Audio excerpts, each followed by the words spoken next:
ಅದೇ ಡಾಕ್ಟರೇಟ್ ಕೊಡೋ ವಿಚಾರ ಕೂಡ ಬಂದಿತ್ತು. ಸುದೀಪ್ ಸರ್ ಅದನ್ನು ಒಂದು ತಿರಸ್ಕರಿಸಿದ್ರು. ಮಾತು ಹೇಳ್ತೀನಿ, ನಾನು ಅಂಥದ್ದು ಏನೂ ಮಾಡಿಲ್ಲ ಸರ್. ಒಂದು 10 ಸಿನಿಮಾ ಮಾಡಿದ್ದೀನಿ. ಸಿನಿಮಾ ಮಾಡಿರೋದು ನನ್ನ ಖುಷಿಗೆ ನಾನು ಮಾಡಿದ್ದೀನಿ. ವೈಯಕ್ತಿಕವಾಗಿ ನಾನು ನಿಜವಾಗ್ಲೂ ಒಂದು ಏನೋ ಸಮಾಜನೇ ಕ್ಲೀನ್ ಮಾಡಬೇಕು ಅಂತ ಅಂದ್ಬಿಟ್ಟು ಸೊಸೈಟಿಗೋಸ್ಕರನೇ ಸಿನಿಮಾಗಳು ಮಾಡ್ಕೊಂಬಂದಿದ್ರೆ ಹೋಗ್ತೀನಿ. No sir, I did it because I wanted to be an actor. And of course ನನ್ನ ಪ್ರಕಾರ ನಾನು ಅವತ್ತು ಮಾಡಿದ್ದೀನಿ ಅಂತ ಏನಾರು ಅನಿಸಿದ್ದಿನ ಬಹುಶಃ ನಾನೇ ಅವ್ರಿಗೆ ಸ್ವಯಂ ಒಂದು ಪತ್ರ ಬರೆದು ರಿಕ್ವೆಸ್ಟ್ ಮಾಡ್ಕೊತೀನಿ, ಏನಾರು ಒಂದು ಕೊಡಿ ಅಂದ್ಬಿಟ್ಟು. But I think today there are lot of people who deserve it, who are going unnoticed because they are not popular.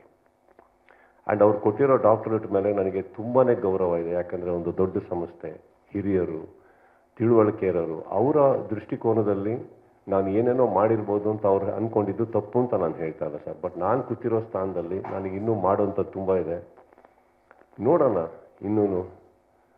So ಈ ಮಧ್ಯದಲ್ಲಿ ಅಂಥ ಒಂದು ಗೌರವ ಐ ಥಿಂಕ್ ಹೋಗೋರಿಗೆ ಹೋದರೆ ನಿಜವಾಗ್ಲೂ ಹೇಳ್ತೀನಿ, ಮನೇಲಿ ಕೂತ್ಕೊಂಡು ನಾನು ಇನ್ನೂ ಖುಷಿ ಪಡ್ತೀನಿ ಅನ್ನೋದೊಂದು ನಂಬಿಕೆ ನಂದು. ಅದಕ್ಕೋಸ್ಕರ ಹೇಳಿದೆ ಅಷ್ಟೇ, ಬೇರೆ. ಸರ್, ಇನ್ನೊಂದು ಪ್ರಶ್ನೆ ಸರ್. ಈಗ ಸ್ಟಾರ್ಗಳ ನಡುವೆ ಸಿನಿಮಾ ವಾರ್ಗಳು, ಸಿನಿಮಾ ಕಾಂಪಿಟೇಷನ್ ಇರೋದಂತೂ ನಾವು ಸಾಕಷ್ಟು ಸರಿ ನೋಡಿದ್ದೀವಿ.